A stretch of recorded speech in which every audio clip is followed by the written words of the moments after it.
लेकिन equity markets के साथ साथ कमोडिटी बाजार पर भी आपकी नजर लगातार होनी चाहिए। कमोडिटी बाजार पर विस्तार से बातचीत करने के लिए नॉन एग्री कमोडिटी पर ट्रेडेबल सिक्योरिटीज के भाविक पटेल अब हमारे साथ जुड़ गए हैं। भाविक का गुड मॉर्निंग, स्वागत है आपका 18 आवर्स स्वदेश पर। अपना समय देने के लिए आपका शुक्रिया।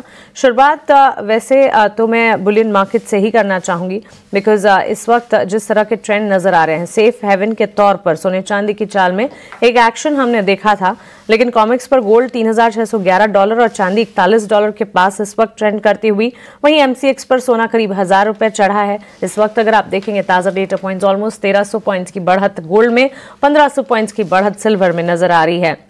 क्या राय होगी बुलियन मार्केट प्रेशियस मेटल्स की अगर बात करें तो? Good morning. अभी भी देखिए सोने में अगर देखें तो रिकॉर्ड हाई पे ही सस्टेन कर रहा है। हालांकि पहले हमने देखा था कि 3500 के ऊपर जा नहीं रहा था, पर 3-4 दिन से हम देख रहे हैं कि 3500 के ऊपर क्लोज भी दिया दोनों स्पॉट और फ्यूचर में, जो दिखा रहा है कि अभी ये जो रैली है वो कंटिन्यू रह सकती है। हालांकि थोड़ा ओवरबॉट जरूर से मार्केट लग रहा है, बट अगर फंडामेंटल देखे तो काफी पॉजिटिव है। जहाँ पे कल भी अगर हमने देखे तो जो यूएस के जॉब्स ओपनिंग आए थे वो 10 महीने के लो थे, जिस वजह से लग रहा है कि रेट कट 100% सितंबर में आने वाली है। और दूसरा अगर यूएस की 10 ईयर की ट्रेजरी ही देखे तो वो भी ऊपर जा रही है। दैट मीन्स के मार्केट को लग रहा है आगे जाके शायद स्टैग्फ्लेशन हो सकता है। तो ये फैक्टर्स दोनों सोने और चांदी के लिए पॉजिटिव है। आज के दिन दोनों में बाय ऑन डिप्स की रणनीति रखनी चाहिए, जहाँ पे सोने में 1,06,700 के करीब बाय कर सकते हैं, 1,60,400 के टारगेट के लिए, और 1,06,400 का स्टॉप लॉस सकते थे। चांदी भी अगर देखें तो 14 साल के हाई के ऊपर है, वहां पे भी बाय ऑन डिप्स की स्ट्रेटेजी रखी है, पर दोनों में कैरी फॉरवर्ड नहीं करना चाहिए, क्योंकि फ्राइडे को नॉन फार्म पेरोल के डेटा आने वाले, तो वहां पे थोड़ी वॉलेटिलिटी आ सकती है। तो चांदी में भी 1,24,800 पे बाय कर सकते हैं, 1,26,000 के टारगेट के लिए, और 1,24,000 का स्टॉप लॉस रख सकते हैं। एब्सोल्युटली। गोल्ड सिल्वर पर ये टेक इस वक्त हमें मिलता हुआ तेजी है, और ये तेजी जो है आगे भी जारी रहने के पूरे आसार नजर आते हैं। और गोल्ड सिल्वर में अगर लेवल्स हैं इंटैक्ट रखें, और नए लेवल्स के लिए भी 1,26,000 तक के स्तर सिल्वर में नजर आ सकते हैं। और चांदी के साथ साथ गोल्ड में भी अगर आप देखें मजबूती है, और ये मजबूती कायम रहने की पूरी तरह से एंटिसिपेशन। लेकिन भावे इसी के साथ साथ एनर्जी पैक पर भी नजर रखनी चाहिए। कच्चे तेल की चाल और नेचुरल गैस में 0.5% मूव हमने टुवर्ड्स पॉजिटिव देखे, लेकिन क्रूड के लेवल्स अगर देखेंगे, ब्रेंट क्रूड में भी हम देख रहे हैं कमजोरी। घरेलू बाजार में भी ऑलमोस्ट 3% तक की गिरावट देखने को मिली है। और क्लियरली ओपेक प्लस जो है अनादर आउटपुट हाइक वेन कर रहा है, जिसका एक इम्पैक्ट है जो कि एनर्जी पैक में एटलीस्ट कच्चे तेल की चाल पर तो नजर आ रहा है। क्या राय होगी ब्रेंट क्रूड घरेलू बाजार में, एनर्जी पैक ऑयल मार्केट पर?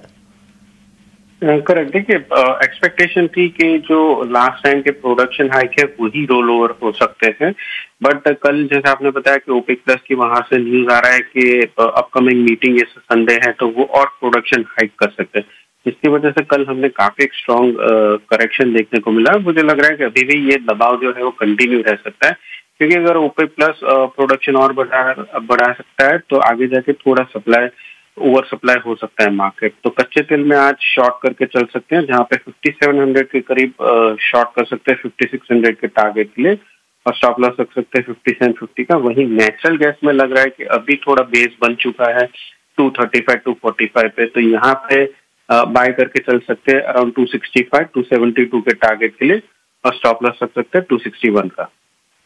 सो नेचुरल गैस में अभी 272 तक के लेवल्स नजर आ सकते हैं। और ब्रेंट क्रूड में कंसर्न कच्चे तेल की चाल जो है हम देख रहे हैं $67-68 बैरल के इर्द गिर्द। और घरेलू बाजार में भी कच्चे तेल की चाल को ध्यान में रखते हुए कल ऑलमोस्ट 3% के डाउन ट्रेंड्स हमने देखे, तो यहाँ से फर्दर डाउन साइड नजर आ सकती है 5,600 तक के टारगेट्स।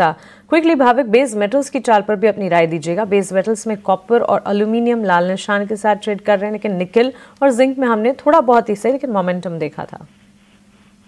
आई थिंक सारे बेस मेटल में जिंक मुझे सबसे ज्यादा पसंद है। कल भी हमने देखा था कि जिंक ही आउट परफॉर्म कर रहा था, और एक्सपेक्टेड है कि वो आज कंटिन्यू रह सकता है। तो जिंक 273 पे बाय कर सकते हैं 276 के टारगेट के लिए, और स्टॉप लॉस रख सकते हैं 271 का।